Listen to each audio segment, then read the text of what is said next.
manusia hendaknya mempersiapkan diri menghadapi kematian ini kapanpun juga. Dan beliau mengatakan, orang yang banyak mengingat bahwa dia akan mati, akan terjadi kepada dirinya 3 kemuliaan berikut ini. Akan terjadi padanya 3 kemuliaan berikut ini. Orang yang banyak sadar bahwa dia akan mati, selalu dia ingat bahwa dia akan mati, dia akan mati, dia akan mati. Apalagi melihat orang lewat yang diusung, dia ingat dirinya di posisi itu suatu ketika nanti, mungkin cepat atau mungkin lambat, tapi pasti. Maka akan terjadi pada dirinya 3 kemuliaan berikut ini. Apa yang pertama? Ta'jilut taubah. Dia akan menyegerakan dirinya segera bertaubat. Cukup, sudah, saya tidak mau lagi melanjutkan perbuatan maksiat ini. Jangan-jangan dalam keadaan melakukan perbuatan ini saya mati. Jujur kaum muslimin, waktu saya di pondok pesantren dulu di Tawalib Padang Panjang, saya kan salah seorang penggemar Rhoma Irama dulu. Saya ingat film beliau Satria Bergitar. Ada juga film beliau bersama Kiai Haji Zainuddin MZ, Nada dan Dakwah. Sampai begitu Pak, saya ingin melihat. Dan memang Kiai Haji Zainuddin MZ dulu adalah idola saya. Setiap keluar kaset barunya mesti saya beli. Gimana cara biarlah saya nggak makan, pokoknya beli kasetnya. Saya dengarkan, saya hafal, lalu saya ceramahkan seperti apa yang saya dengarkan. Ya, sehingga saya di Padang Panjang dulu digelari dengan dai cilik. Kalau ada lomba-lomba dakwah itu dari Sumatera Barat, saya diundang sampai tingkat provinsi, sampai tingkat ya begitulah, kita bawa piala. Nah, ada Zainuddin MZ main film bersama Rhoma Irama, saya mesti ikut. Saya harus nonton. Kaum muslimin yang kami muliakan, saya beli tiketnya Pak. Saya beli tiketnya, saya ngantri. Jujur loh Pak ya, saya ngantri. Anak kecil. Baru kelas 3 atau kelas 2 SMP atau kelas 3 SMP itu, tapi di pesantren ya. Yang didik saya kan nggak ada. Menurut saya ini ulama, ini dai harus saya tonton nih. Ya mengharuskan nggak ada, cuman nafsu aja. Tapi kaum muslimin yang kami muliakan, waktu saya di dalam bioskop, terbayang oleh saya yang enggak. Bagaimana kalau gempa, runtuh bioskop ini, saya di dalam mati. Judulnya Zulkifli mati anak pesantren dalam bioskop. Jelek banget ya, kepikir kayak gitu Pak. Sudah nggak menikmati tontonan lagi tuh, mati. Gimana kalau seandainya terbelah bioskop ini? Kebayang kayak gitu Pak. Lalu saya meluncur ke dalam, Zulkifli hilang dalam bioskop. Ya Allah ya Rabb, gelisah terus, udah mau kencing jadinya. Nah kaum muslimin yang kami muliakan, coba kita ingat ketika kita akan buat dosa maksiat, bagaimana dalam keadaan itu kita meninggal dunia. Bagaimana ketika kita sedang, maaf ini, di selangkangan pelacur, ketika itu kita dicabut nyawanya oleh malaikat maut. Bagaimana ketika kita menenggak barang haram, saat itu kita meninggal dunia. Zikru hadhi min lazzat, mengingat kematian ini akan menjadikan kita ta'jilut taubah, menyegerakan taubat dan tidak mengulangi lagi perbuatan itu. Cukup. Ini adalah kebaikan dan kemuliaan. Yang kedua kata Ibnu Daqqaq, Imam Ad-Daqqaq, kemuliaan yang akan dianugerahkan Allah kepadanya akibat daripada sering dan terus mengingat bahwa dia akan menjadi mayat, dia akan mati. Yang kedua adalah qalbul qanaah, hati yang qanaah, merasa puas dengan apa yang sudah sampai di tangannya. Rezeki yang dia dapatkan, dia puas, dia bersyukur dengan rezeki itu. Dan dia tidak ngiler, tidak ngences, ya, tidak semangat dan tidak tamak melihat rezeki yang di tangan orang lain. Dia sudah bersyukur dengan ada di tangannya. Buat apa juga banyak-banyak, uang perut cuma segini kok. Ya, dia bersyukur, qanaah muncul, ya. Sayangnya akan mati. Memang dunia saya buat lagi tuh rumah bertingkat, tanah lebih luas. Buat apa? Yang saya butuhkan cuma, ya istilahnya kalau dia pun beli tanah, dia juga tidak akan menjadikan tanah itu bersinggasana di hatinya, keberatan Pak. Biarkan dunia ini dalam genggaman tangan kami, kata Abu Dzar Al-Ghifari, tetapi dunia ini haram bercokol di hati kami. Qanaah, hati yang qanaah. Orang yang banyak zikru hazimil ladzat, banyak mengingat kematian kaum muslimin. Abu Darda punya bait syair yang sangat menyentuh, dan bagi saya semenjak di Tawalib dulu sampai sekarang hafal. Diterjemahkan ke bahasa Indonesia seperti ini. Apa yang ada jarang disyukuri. Ingat ya, Abu Darda adalah seorang sahabat Rasulullah Al-Ansari, pedagang sukses. Ketika dia beriman kepada Nabi Muhammad, sepenuh hidupnya dia abdikan sisa waktunya bersama perjuangan Rasul. Dia udah bosan dengan kehidupan yang glamor dan muak dengan dunia. Dia yang mengubah bait-bait syair ini, Pak. Apa yang ada jarang disyukuri. Apa yang tiada sering dirisaukan. Apa yang diburu timbul jemu bila sudah digenggam. Nikmat yang dikecap baru terasa bila sudah hilang. Dunia bagai bayang-bayang fata morgana, dilihat ada, ditangkap hilang. Nafsu bagaikan air laut, semakin diminum semakin bertambah haus.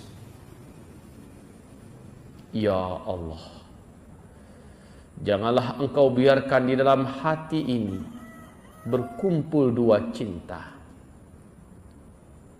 Cinta dunia, cinta nafsu, dengan cinta kepadamu. Hanya cinta kepadamu yang kuharap tumbuh dibajai bangkai-bangkai dunia dan nafsu yang kubunuh.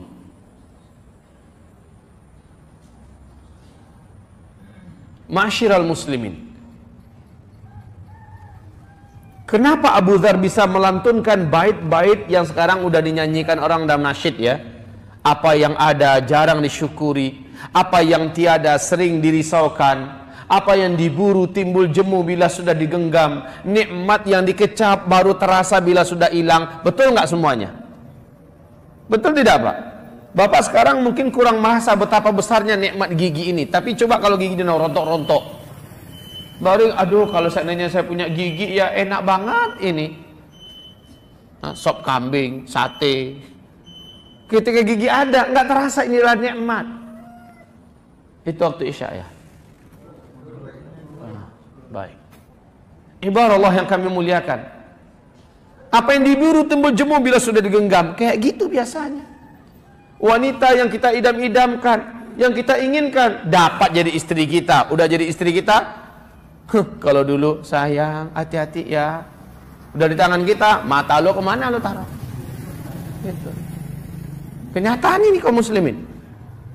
Sesuatu yang diburu itu, kalau udah di tangan itu, usaha syukurnya nggak ada. Siapa yang punya rasa syukur ini dan puas dengan apa yang ada di tangannya, orang yang banyak mengingat bahwa dia akan mati. Ngeliat istrinya yang sudah punya anak 2, 3 kan mulai maaf nih, mulai jebol tuh. Apalagi kalau sudah mulai ngedoyor badannya. Udahlah, ngeliat istri hilang semangat gitu. Apalagi istri tergolek, ngiler, makin hilang semangat. Kenapa ya gua nikahin lo? Bahasanya udah nggak sehat. Si Anu tuh, udah ngeliat bini orang. Ya Allah ya Rabb. Coba kalau dia ingat bahwa dia akan mati, ini istri juga akan mati. Insya Allah ini akan jadi istri saya di surga, jadi ratunya bidadari. Oh, saya dulu menikahinya dengan apa adanya. Sekarang gini jadinya. Ya sudah, beginilah nikmat untuk saya. Inilah rezeki buat saya. Kalau itu Pak, la in syakartum la azidannakum. Kalau pandai mensyukuri Allah tambah yang lain. Ayo. Tapi kalau nggak pada mensyukuri, nyesal terus ngeliat istrinya, ini orang apa enggak ya? Nggak bakalan deh Allah tambah. Kalaupun kita paksakan diri kita nambah, nggak akan berkah. Nambah itu Pak, kalau Allah yang ngasih. Kapan Allah kasih?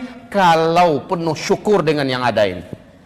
Disayangi, diberikan cinta kasih, dididik dengan benar, diajak menjadi wanita salehah, Allah pun berterima kasih kepadanya. Karena titipan yang dititipkan pada kita, kita rawat dengan benar. Dan Allah tambahkan dengan yang lain. Loh, kalau mau tahu resepnya, yaitu resepnya. Saya bukan orang cerita aja Pak. Nanti secara pribadi Bapak boleh tanya sama saya. Kaum muslimin yang kami muliakan, qanaah muncul di hati orang yang mengingat bahwa dirinya akan mati. Yang ketiga, kemuliaan akan diberikan oleh Allah, kata Imam Ad-Daqqaq, kepada orang yang banyak mengingat kematian adalah tumbuh giat dan semangatnya, nasyatah fil ibadah. Tumbuh giat dan semangatnya dalam beribadah. Kaum muslimin, seorang ibu divonis oleh dokter umurnya nggak lebih dari 2 minggu lagi, wajib mati kata dokter. Memang sebagian dokter ada yang mantap betul, dia mengumumkan, ibu, maaf bu, menurut analisa kami paling lama umur ibu 2 minggu lagi. Maaf, kami tidak bisa menolong lagi. Kencingnya berdarah, buang air besarnya berdarah, ternyata lambungnya sudah hancur, cair. Apa yang bisa bu pertahan? Dan ibu tolong jangan sampai berhenti mengemil. Setiap 1 jam ibu harus makan sesuatu walaupun ringan-ringan untuk mengurangi rasa sakit bu. Apa tuh penyakit apa namanya, mah yang sudah super akut gitu ya. Nah, pokoknya lambungnya udah hancur lah gitu. Begitu ya Pak Dokter? Iya bu. Pergi ke Padang, dokter Padang juga ngomong gitu. Oh ibu mungkin nggak lama lagi, kira-kira seminggu lagi. Tambah cepat Pak. Iya. Dokter-dokter spesialis didatangi, kesimpulan mereka memang nggak bisa lagi bertahan hidup dengan lambung yang seperti itu. Sudah, kalau begitu sang ibu mengambil kesimpulan positif. Kalau memang begitu, saatnya saya melakukan yang terbaik di penghujung umur hidup saya. Kata dokter, saya setiap jam harus mengemil sesuatu dan jangan biarkan lambung ini kosong, biar ada yang digilingnya. Yang dia lakukan apa? Saum Daud. Sehari puasa, sehari enggak. Sehari puasa, sehari enggak. Nekat itu Pak. Dan apa yang dilakukannya berikutnya? Dia sholat kayak orang mau mati Pak. Khusyuknya dia sholat. Dia baca Quran seolah itu pertemuan terakhir dengan Al-Quran. Betul-betul Pak. Ibu ini suaminya polisi. Waktu itu suaminya masih aktif, ya, masih kerja. Suaminya gagah banget. Bapak ibu yang kami muliakan, anak-anaknya yang jauh-jauh mulai berdatangan, mendekati hari meninggal katanya. Kain kapan dah dibeli? Di mana kuburan? Iya Pak, betul. Kain kapannya dah dibeli. Di mana tempat kuburannya dah ditentukan oleh si ibu ini. Dari Batam anaknya kumpul, dari Medan, dari Jakarta, dari Palembang kumpul semua. Kata dokter, kira-kira antara hari ini, besok atau lusa. Oh Masya Allah, ibadah tahajudnya kepada suaminya dia melakukan yang membuat suaminya tidak akan pernah lupa seumur hidup. Dia muliakan benar suaminya. Bagaimana dengan tetangganya, dia mohon maaf kemana-mana, dia cari ke siapa dia punya utang, barang siapa yang ada di tangannya dia kembalikan. Pokoknya udah Pak, kayak orang mau meninggal aja gayanya.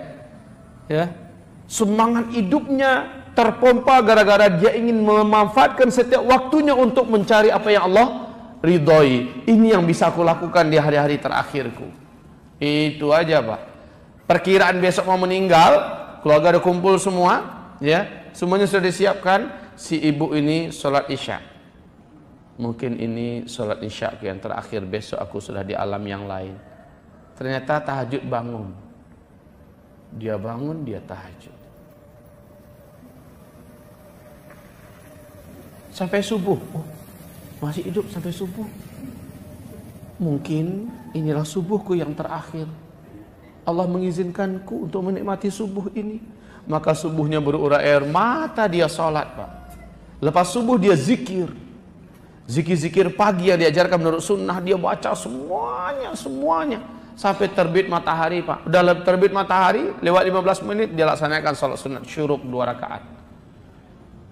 Setelah itu, ibadah yang kami muliakan, apalagi semua ibadah dia kumpulkan. Anak-anaknya hanya heran, ini mama kok aneh ya. Makin dekat kematiannya, makin cerah wajahnya. Makin bersih, Pak, wajahnya.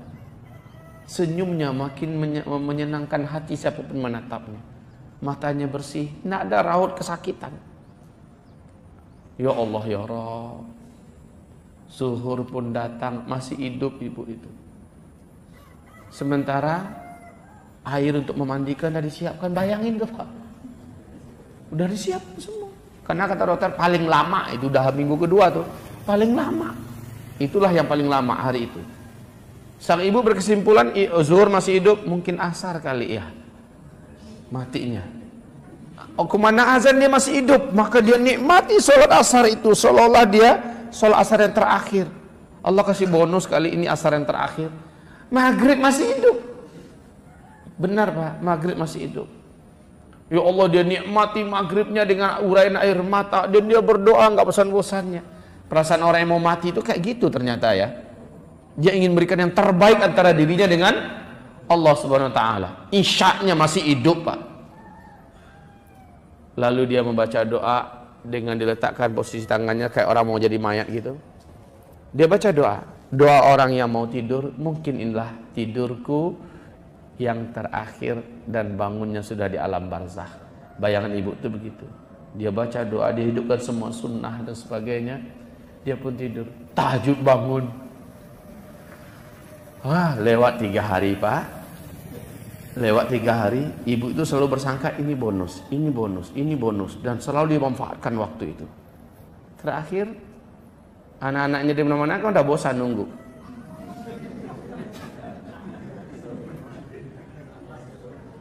Karena sang ibu kok makin energik aja, pergi ke dokter.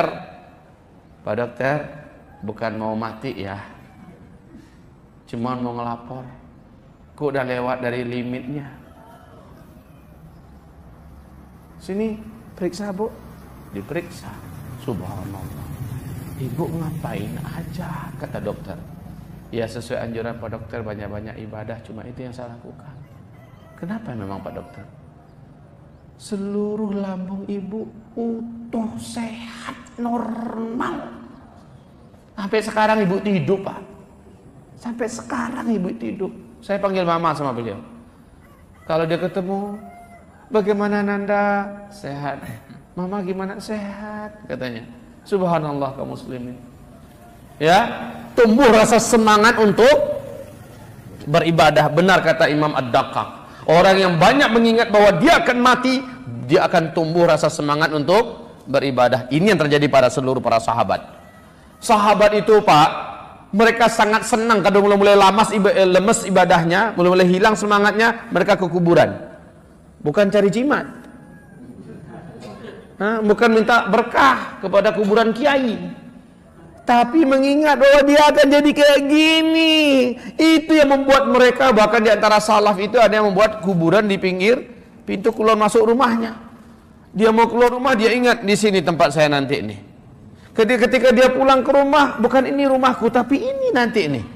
Mengingatkannya terus. Bahkan ada di antara sahabat, di antara tabi'in yang membawa kain kapan diletakkan ke dalam kantong kemana dia pergi, dia bawa, dia ingat terus ini kain kapan. Zikru hadhimil ladzat akan menimbulkan 3 kemuliaan ini. Menyegerakan orang itu cepat taubat, dan yang kedua menjadikan orang ini qanaah terhadap apa dan sebatas apa rezeki yang ada di tangannya.